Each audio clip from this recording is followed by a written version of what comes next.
Bonjour et bienvenue sur cette vidéo de présentation où je vais vous parler de BitMessage. Alors qu'est-ce que BitMessage? Eh bien, BitMessage est une application de messagerie chiffrée, décentralisée et anonyme. Et là j'ai envie de dire, waouh, que demander de plus? Alors cette vidéo va être en deux parties. La première partie, je vais vous expliquer le concept de BitMessage, comment il fonctionne, et dans la seconde partie, nous allons voir concrètement comment l'utiliser. Donc, BitMessage est une messagerie chiffrée. Et pour chiffrer les messages, eh bien BitMessage utilise des clés paires, des clés asymétriques. Donc je vous rappelle ce que c'est que des clés asymétriques. Vous avez une paire de clés, une clé privée et une clé publique. Vous passez la clé publique à tous vos destinataires, et vous avez une clé privée que vous gardez pour vous et qui vous permet de déchiffrer les messages qui sont chiffrés à l'aide de votre clé publique. Donc ici, rien de nouveau, un concept déjà largement connu. Et BitMessage n'utilise que des clés asymétriques. Il n'utilise pas de clés symétriques, de type AES ou autre. Et ça c'est important, vous allez le voir tout à l'heure. Ensuite, décentralisé. Il faut savoir que toutes les messageries que vous utilisez aujourd'hui, que ce soit Gmail, Outlook, ProtonMail, ou quels que soient les autres serveurs d'email classiques que vous utilisez, sont tous centralisés. Il y a un serveur qui va stocker vos emails et qui va les distribuer à vos destinataires. Donc ça c'est une faiblesse dans un système centralisé, c'est que si le serveur est attaqué, si le serveur est coupé, eh bien il n'y a plus de messages qui circulent et il n'y a plus de possibilité d'envoyer des messages à qui que ce soit. Également, comme il y a un serveur qui va centraliser tous les messages qui vont et qui viennent, eh bien forcément il y a beaucoup plus de facilité à espionner ce qui se passe dans les emails. Et c'est là où vient la troisième partie de BitMessage, qui est le fait que BitMessage est un réseau anonyme. Et nous allons voir comment il réussit à devenir un réseau anonyme. Donc BitMessage est un réseau peer-to-peer, c'est-à-dire de personne à personne, c'est-à-dire que les personnes sont connectées entre elles les unes aux autres. Il n'y a pas de serveur centralisé. Donc ici, il faut imaginer qu'il y a un réseau avec des milliers de personnes qui sont connectées les unes aux autres. Et ce que je vais faire ici, c'est juste un petit zoom sur 3 de ces personnes qui se trouvent dans le réseau. Vous voyez que Paul est connecté à Eric et que Eric est connecté à Alice. Mais vous voyez également que Alice n'est pas forcément connectée à Paul. Elle pourrait être connectée à Paul, mais ce n'est pas une obligation. Tous les utilisateurs ne sont pas nécessairement connectés à tous les autres utilisateurs. Donc ici, nous voyons simplement qu'il y a que quelques connexions entre Paul, Eric et Alice. Nous voyons également que Paul est connecté, par la flèche qui se trouve tout à fait à gauche, au reste du réseau, où il peut y avoir des milliers d'autres utilisateurs. Paul va recevoir 3 messages qui sont chiffrés. Et ces 3 messages ne sont pas nécessairement destinés à Paul. Et Paul, lorsqu'il reçoit ces 3 messages, va devoir utiliser sa clé privée pour essayer de déchiffrer ces 3 messages. Donc il va essayer de déchiffrer le premier, puis le deuxième, puis le troisième avec sa clé privée. Et s'il réussit à déchiffrer l'un de ces 3 messages, c'est que ce message lui est destiné. Donc on va imaginer que Paul essaye avec sa clé privée de déchiffrer les 3 messages, et effectivement il découvre qu'un message est pour lui et qu'il arrive à le déchiffrer. Donc il reste les 2 autres messages qu'il n'a pas réussi à déchiffrer et qui donc ne sont pas pour lui. Paul va également ajouter un message qui est destiné à Alice. C'est le message que j'ai mis ici en rouge afin que nous puissions voir le cheminement de ce message. Et maintenant Paul va transférer ces 3 messages à Eric, c'est-à-dire les 2 messages qu'il n'a pas réussi à déchiffrer, plus celui qu'il envoie à Alice. À cet instant précis, Eric ne sait absolument pas si ces messages ont été écrits par Paul ou par quelqu'un d'autre. Donc là, Eric ne sait absolument pas que l'un de ces 3 messages a été écrit par Paul pour Alice. Il n'en sait absolument rien. Ce que va faire Eric, c'est à son tour utiliser sa clé privée pour essayer de déchiffrer l'un de ces 3 messages. Et Eric va constater qu'il n'en déchiffre aucun et que donc aucun de ces 3 messages ne lui est destiné. Donc ce qu'il va faire, c'est qu'il va à son tour transférer ces 3 messages à Alice. À cet instant précis, Alice ne sait absolument pas que l'un de ces 3 messages vient de Paul. Tout ce qu'elle sait, c'est que Eric lui a passé 3 messages.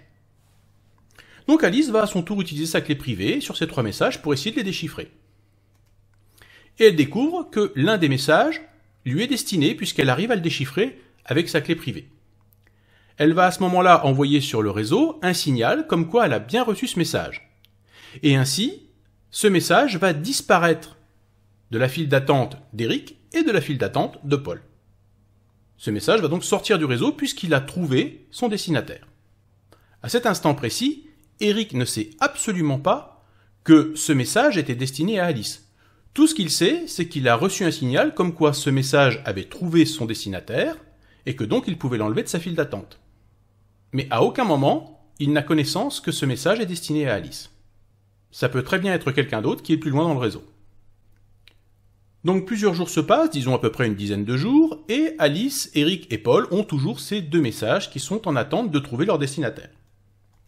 Et là nous avons Jacques qui vient de rentrer de vacances et qui à son tour se connecte au réseau BitMessage et va se connecter à Paul. Paul va donc lui passer ces deux messages, Jacques va à son tour tenter de déchiffrer les deux messages qui lui sont donnés et va découvrir qu'il y a un des messages qui est pour lui. Il reste donc dans la file d'attente, un seul message qui n'a pas trouvé son destinataire et qui se trouve toujours dans la file d'attente d'Alice, d'Eric, de Paul et de Jacques. Donc nous voyons par exemple ici que si nous voulions empêcher ce message d'être diffusé, il faudrait faire tomber l'ordinateur d'Alice, l'ordinateur d'Eric, de Paul et de Jacques.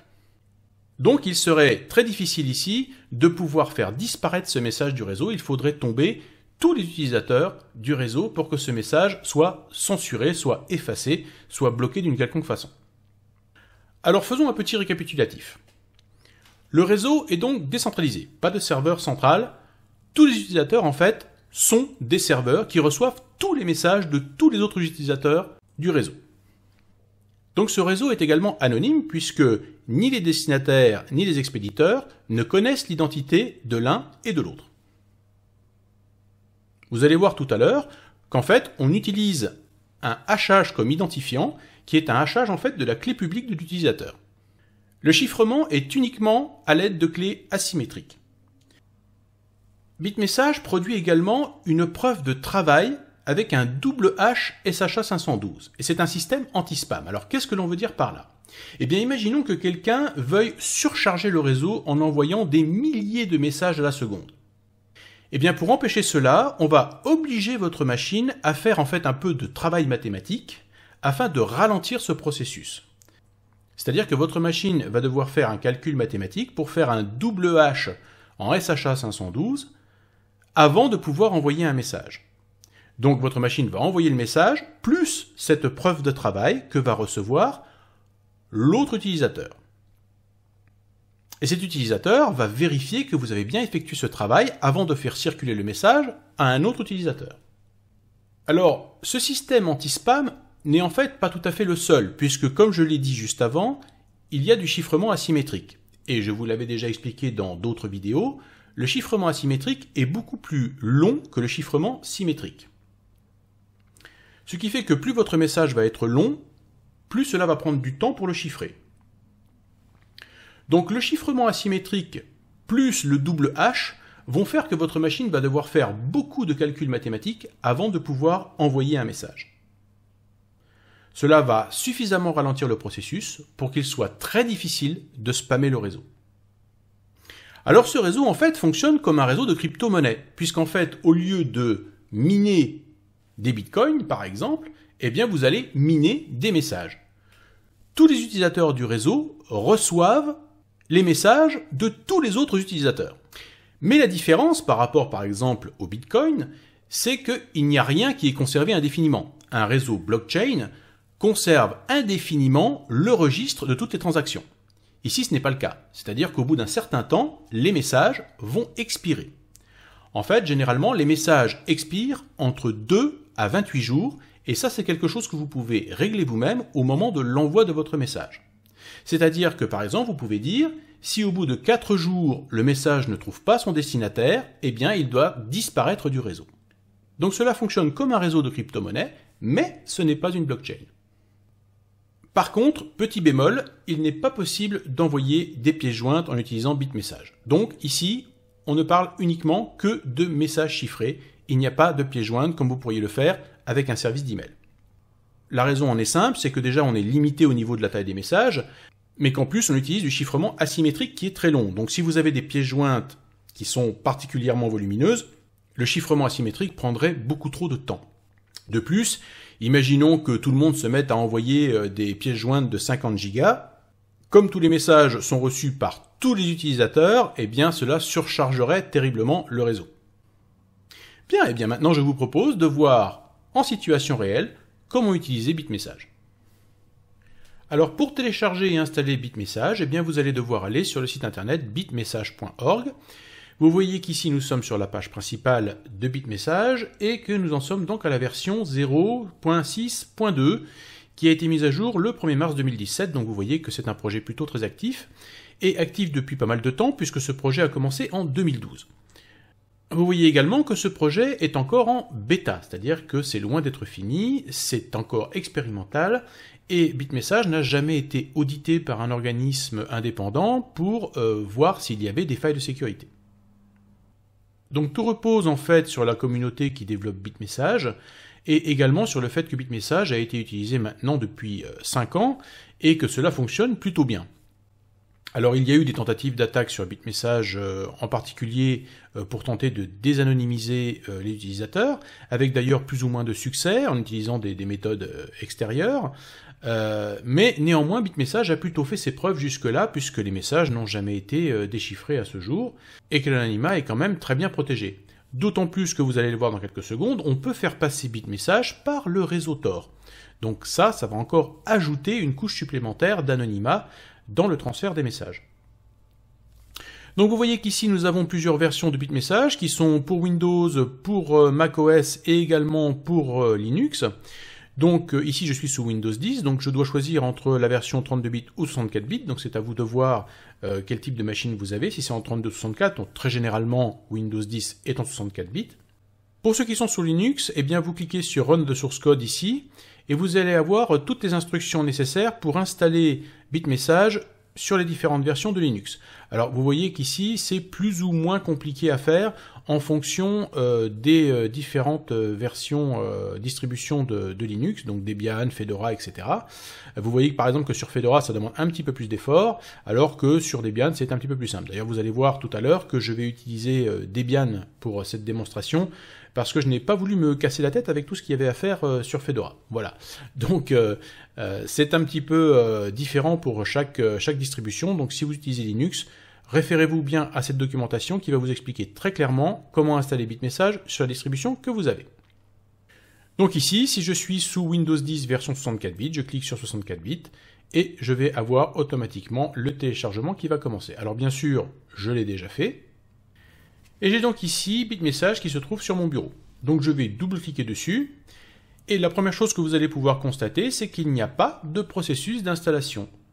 BitMessage est décrit en Python, et donc multiplateforme, et n'a pas besoin d'installation sous Windows 10. La première chose que l'on peut constater, c'est que BitMessage est traduit en français, ce qui n'est pas négligeable. Nous avons en bas à droite un petit indicateur qui est ici de couleur jaune, donc je vais cliquer 2 fois dessus pour l'ouvrir, et vous voyez que nous avons ici un message clair qui nous indique quelle est la signification de ces différentes couleurs. Donc rouge veut dire que nous n'avons aucune connexion peer-to-peer qui est fait avec d'autres utilisateurs. Donc là il y a un problème, il y a quelque chose qui bloque, votre pare-feu ou quelque chose d'autre. Bref, vous n'avez aucune connexion, donc BitMessage ne peut pas fonctionner.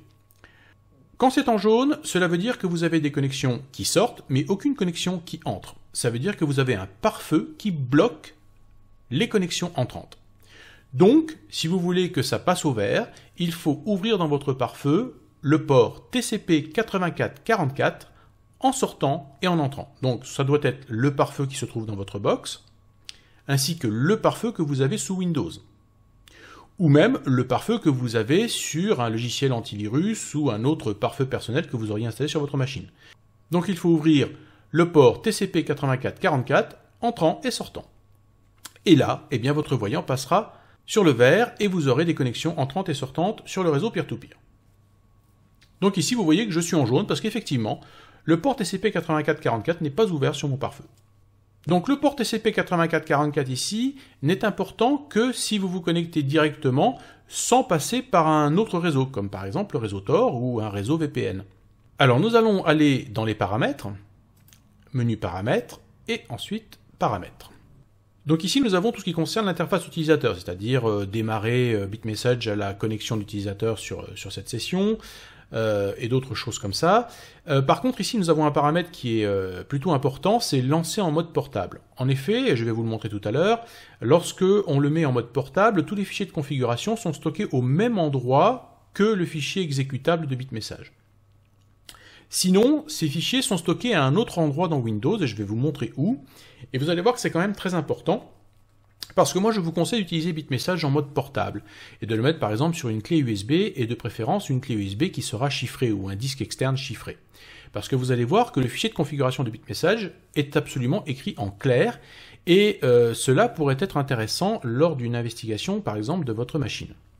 Donc normalement, vous ne devriez pas toucher les paramètres qui sont ici, à part lancer en mode portable, et également peut-être les démarrages automatiques, si vous voulez ne pas avoir à le faire manuellement.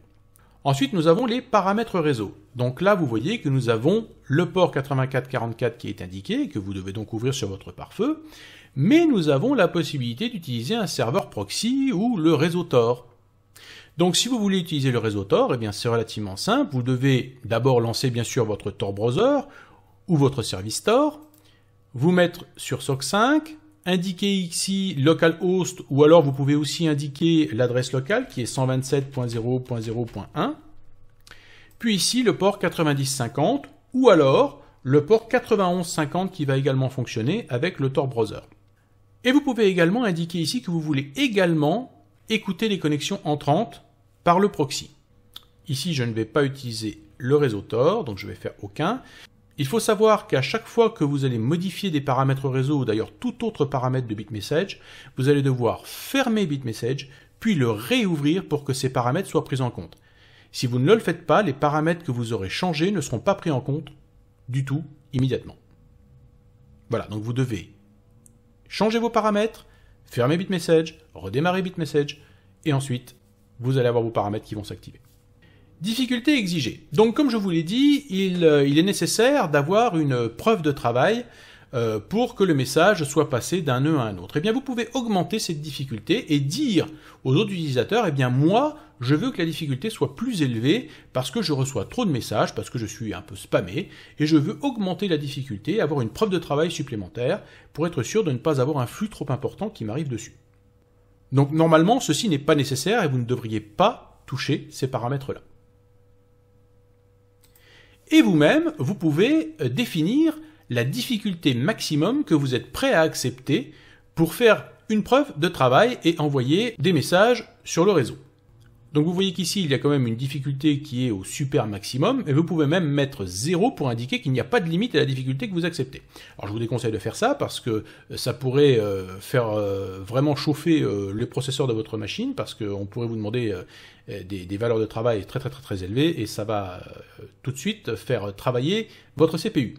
Remarquez également ici en bas que l'on peut utiliser l'accélération matérielle GPU, c'est-à-dire le processeur qui se trouve sur votre carte graphique. C'est-à-dire exactement le même principe qui est utilisé lorsqu'on fait du Bitcoin mining, lorsque l'on fait du minage de crypto-monnaie. Donc on retrouve ici tout à fait le concept de la crypto-monnaie et du minage de crypto-monnaie. Donc vous pouvez utiliser votre GPU pour accélérer le travail qui est fait mathématique pour envoyer des messages sur le réseau. Ensuite, on va voir l'intégration avec Namecoin. Alors, Namecoin est une crypto-monnaie qui existe depuis très longtemps et qui permet donc d'avoir des noms de domaine décentralisés en utilisant le système du blockchain. Donc, je ne vais pas rentrer dans les détails, mais si vous connaissez Namecoin et que vous l'utilisez, eh bien, vous pouvez utiliser Namecoin pour en fait transformer votre adresse BitMessage en une adresse Namecoin qui va être plus compréhensible. Parce que vous allez voir tout à l'heure que lorsque l'on va créer notre première adresse de BitMessage, eh bien, c'est plutôt une succession de lettres et de chiffres qui est pas très compréhensible pour un humain. Et donc, avec Namecoin, eh bien, cela peut vous permettre d'avoir un genre de DNS décentralisé qui va transformer cette adresse de BitMessage en quelque chose de plus compréhensible et de plus sympathique à lire pour un humain. Ensuite, nous avons l'expiration des renvois automatiques. Comme je vous l'ai expliqué tout à l'heure, les messages, au bout de certains jours, vont expirer sur le réseau lorsqu'ils n'ont pas trouvé leur destinataire. Cependant, si vous êtes l'émetteur du message, vous pouvez indiquer le nombre de fois que vous voulez renvoyer le message sur le réseau et dire, par exemple, je veux que le message soit renvoyé sur le réseau pendant au moins 20 jours, et si au bout de 20 jours, eh bien, personne n'a réussi à trouver le destinataire, eh bien, mon instance de BitMessage va abandonner et va arrêter d'envoyer le message sur le réseau. Donc vous voyez qu'on peut même ici indiquer des jours et même des mois. Voilà donc pour les paramètres, vous voyez qu'il n'y a rien de très compliqué et qu'en plus c'est parfaitement écrit en français et très bien expliqué. Donc vous n'aurez pas de mal à comprendre le fonctionnement de BitMessage. Donc je vous propose d'aller faire un petit tour sur l'onglet Statut du réseau. Et vous voyez qu'ici, eh bien, mon BitMessage a déjà fait pas mal de boulot, puisqu'il a déjà traité 18 120 messages de personne à personne, qu'il a traité 739 messages de diffusion, c'est-à-dire ce sont des messages, nous allons le voir tout à l'heure, qui sont diffusés à plusieurs personnes à la fois. Et cette instance de BitMessage a également traité 5052 clés publiques. Parce que les utilisateurs, bien sûr, s'échangent leurs clés publiques sur le réseau, et donc vous voyez que cette instance de BitMessage ici a déjà traité 5052 clés publiques qui ont donc transité par ma machine. Ensuite, il y a 118 objets qui sont à synchroniser, et vous voyez qu'on a également le téléversement, c'est-à-dire ce que j'envoie, et le téléchargement, ce que je reçois. Donc j'ai déjà envoyé 11 mégas et j'ai reçu 69 mégas. Vous voyez également sur la colonne de gauche que je suis connecté à 8 autres utilisateurs ici. Donc vous voyez que je ne suis pas connecté à tous les utilisateurs du réseau, mais seulement à 8 d'entre eux, et je reçois et j'envoie des messages vers eux. Bien, nous allons aller dans l'onglet Messages, et vous voyez que dans l'onglet Messages, eh bien ici, je n'ai que un onglet qui m'indique tous les comptes, mais je n'ai pas encore créé mon adresse à moi qui va me permettre de recevoir des messages des autres utilisateurs. Alors, nous avons ici un bouton qui est Nouvelle identité, nous allons cliquer dessus. Et nous avons deux possibilités ici. Nous avons la possibilité de générer des nombres aléatoires pour créer une adresse, ou alors utiliser un simple mot de passe pour créer cette adresse. Alors, quel est l'avantage et l'intérêt de l'un et de l'autre? Alors, si j'utilise un générateur de nombres aléatoires, cette adresse va être fortement liée à la machine que je suis en train d'utiliser. C'est-à-dire que si ma machine venait à griller, eh bien je vais perdre totalement cette adresse, il va falloir que j'en crée une autre, parce que je ne pourrai pas récupérer cette adresse qui a été générée sur cette machine. Alors que si j'utilise une phrase secrète, eh bien je vais pouvoir, si par exemple cette machine tombe en panne, pouvoir réutiliser cette phrase secrète, ce mot de passe, pour recréer exactement la même clé sur une autre machine. Donc, à vous de voir si vous souhaitez ou non que la clé que vous allez générer, l'identité que vous allez générer, soit fortement liée à la machine ou non. Ici, je vais utiliser plutôt la méthode du mot de passe. Donc, je vais taper un mot de passe.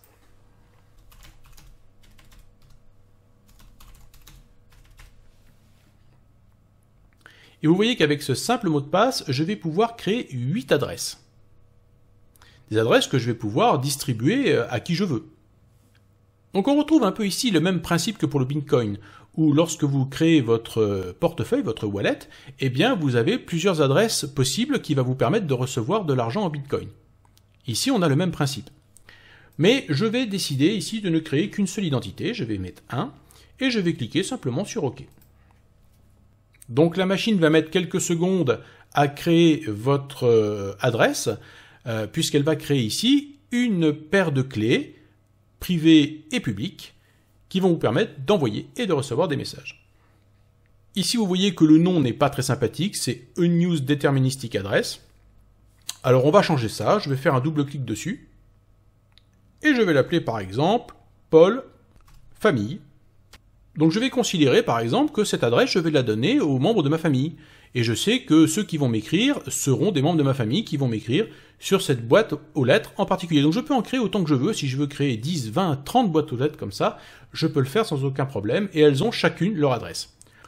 Alors cette adresse, on la voit ici juste après Paul Famille. Je vais faire un clic droit dessus. Et je vais dire copier l'adresse dans le presse-papier. Je vais ouvrir mon bloc-notes. Et je vais coller cette adresse dans mon bloc-notes. Voilà, donc vous voyez que ça ressemble étrangement à une adresse de Bitcoin, par exemple. Sauf que ça commence par BM, trait d'union, puis ensuite c'est suivi par une série de chiffres et de lettres. Et bien maintenant, vous pouvez donner cette adresse à toutes les personnes que vous voulez, exactement comme vous le feriez si vous aviez donné une adresse email. Donc ce que je vous propose là, c'est que nous allons donc donner cette adresse à Alice, qui, elle, est sous Debian 9 et qui utilise BitMessage sous Debian. Et nous allons voir comment ça se passe pour elle et comment elle va pouvoir ajouter cette adresse à sa liste de contacts. Alors nous sommes donc sur l'ordinateur d'Alice, qui est donc sous Debian 9.1 avec une interface KDE. Et elle a donc son BitMessage avec, comme vous voyez ici, une adresse BitMessage qui a été créée avec son nom Alice. Donc une identité qui a été créée. Elle a donc reçu l'adresse BitMessage de Paul dans un fichier texte, donc on va l'ouvrir. Et vous voyez donc que j'ai ici l'adresse de Paul que je vais pouvoir copier et que je vais pouvoir ajouter maintenant à BitMessage. Donc, pour l'ajouter, c'est très simple, vous allez dans l'onglet Envoyer, et vous voyez qu'ici, nous avons une liste de contacts. Je vais cliquer sur Ajouter un contact. L'étiquette, eh bien, je vais dire que c'est Paul, et je vais faire un coller de l'adresse qui m'a été donnée. Je fais OK, et voilà. Vous voyez, c'est très simple, rien de compliqué. Et puis maintenant, eh bien, je vais pouvoir envoyer un message à Paul. Donc, je vais commencer par dire de qui, parce que Alice peut très bien avoir plusieurs identités. Elle peut avoir 10 identités différentes. Donc, elle peut choisir l'identité qu'elle va utiliser pour envoyer ce message à Paul. Puis ensuite, vers, eh bien, je vais commencer à taper Paul, et vous voyez que tout de suite, on me propose l'identité de Paul. Donc, je clique dessus. Sujet, eh bien, on va mettre « Salut Paul ». Et on va mettre « J'espère que tu vas bien.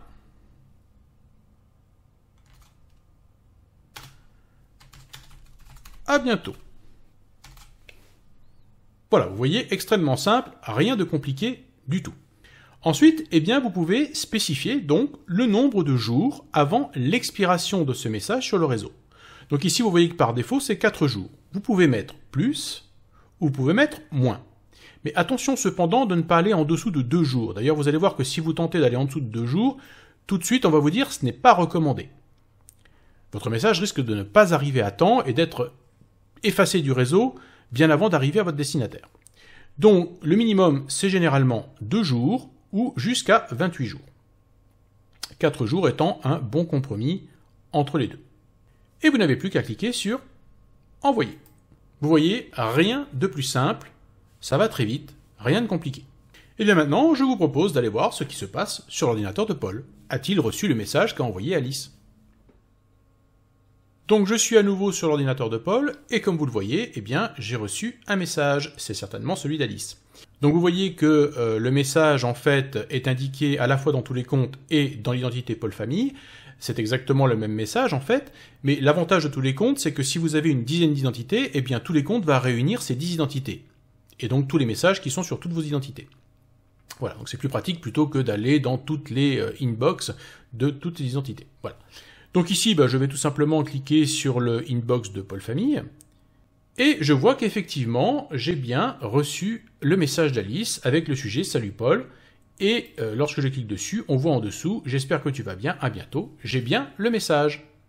Alors ce qui est pratique maintenant, c'est que comme Alice m'a écrit et que je n'avais pas encore en fait son adresse pour la contacter, je vais pouvoir faire un clic droit sur le message qu'elle vient de m'envoyer, et indiquer « Ajouter l'expéditeur au carnet d'adresse ». Et maintenant, si je vais dans « Envoyer », eh bien, vous voyez que j'ai cette nouvelle adresse ici qui s'est inscrite dans mon carnet d'adresse. Mais comme vous le voyez, ce n'est pas marqué Alice, car comme je vous l'ai expliqué, il n'y a rien qui indique l'identité des personnes qui vous envoient un message. Je sais que c'est Alice parce que j'ai reconnu que c'était elle, donc je vais pouvoir faire un double clic ici et dire « Eh bien, ça, c'est Alice ». Voilà, mais vous voyez que BitMessage, lui, n'en sait absolument rien, et que donc il n'y a aucune identité qui est transférée sur le réseau. C'est à vous de savoir quelle est la provenance de tel ou tel message, et ensuite, eh bien, de changer les labels pour que ce soit plus clair pour vous, parce qu'effectivement, si vous n'avez que les adresses commençant par BM et les chiffres et les lettres, ça risque d'être un petit peu compliqué. Donc il vaut mieux bien changer les labels pour que vous sachiez à qui vous avez affaire. Alors maintenant, nous allons voir brièvement les autres façons qui sont utilisées sur BitMessage pour envoyer des messages à plusieurs personnes. Nous avons entre autres ce qu'on appelle les abonnements. Vous pouvez, exactement comme vous le feriez sur un Twitter, vous abonner à l'adresse de quelqu'un. Par exemple ici, je peux faire un clic droit sur Alice et dire que je m'abonne à cette adresse. Et vous voyez que maintenant, dans l'onglet abonnement, eh bien, j'ai l'adresse d'Alice ici qui est indiquée. Ça veut dire quoi? Ça veut dire que lorsqu'Alice va utiliser le système d'envoi, elle peut ici cliquer sur « Envoyer un message à mes abonnés ». Et vous voyez qu'ici, je n'ai plus de destinataire. j'ai uniquement mon adresse, mon identité, mais pas l'identité de la personne à qui j'envoie, car je ne vais pas envoyer à une personne en particulier, mais uniquement aux personnes qui se sont abonnées à mon adresse. Donc c'est un genre de broadcast, exactement comme je le ferais sur Twitter, par exemple, pour des abonnés. Donc il me suffit simplement de mettre le sujet, le message, et toutes les personnes qui se sont abonnées à mon adresse recevront ce message. Donc ça c'est plutôt intéressant pour envoyer un message à un groupe. Alors il existe aussi les canaux, qui sont en fait un petit peu comme un forum, c'est-à-dire que vous allez créer un canal, et tout le monde peut poster sur ce canal des messages sans aucune modération. Ici, ça veut dire également que la clé de déchiffrement est partagée par tous les utilisateurs qui vont utiliser ce canal. C'est encore très expérimental, et moi je vous déconseille d'utiliser les canaux, car cela oblige à partager la clé de déchiffrement pour que tout le monde puisse participer au canal. Donc à mon avis, évitez plutôt ce système de communication, préférez plutôt le système d'abonnement de broadcast pour des personnes qui seront abonnées à votre adresse. Ce sera plus sûr à mon avis que les canaux, car là il n'y a pas de partage de clés de déchiffrement. Donc par exemple, s'il y a 10 personnes dans un groupe qui veulent pouvoir broadcaster aux 10 autres personnes, eh bien il va falloir vous abonner mutuellement aux adresses des uns des autres, et ainsi chacun pourra broadcaster aux autres des messages pour diffuser un message à un groupe. Enfin, il y a un système de liste noire. Si vous commencez à recevoir des messages indésirables de personnes qui ont par exemple trouvé votre adresse BitMessage sur Internet, eh bien vous pouvez les blacklister, de façon à ne plus jamais recevoir de messages de certaines personnes. A l'inverse, vous pouvez également faire une whitelist, c'est-à-dire dire, eh bien, je ne veux recevoir des messages que de ces personnes-là et de personnes d'autres. Donc très intéressant également pour avoir une certaine modération sur les messages que vous allez recevoir. Enfin, j'aimerais vous montrer un petit peu où se trouvent les fichiers de configuration et également vous expliquer un petit peu de quoi il faut se méfier.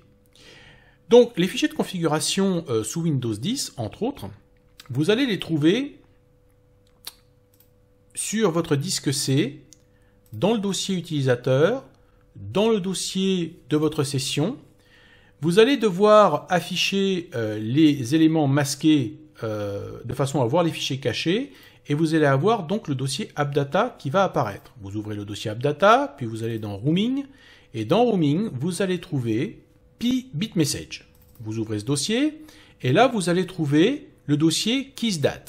Alors je vais faire un clic droit dessus, et je vais l'ouvrir avec le WordPad. Et vous voyez qu'ici nous avons la configuration de BitMessage, mais pas que. Regardez ici, nous avons notre identité que nous avons créée. Et ça, c'est quelque chose d'important parce que cette identité ici, vous voyez qu'elle est parfaitement en clair, avec marqué Paul Famille, tout ça, tout est en clair.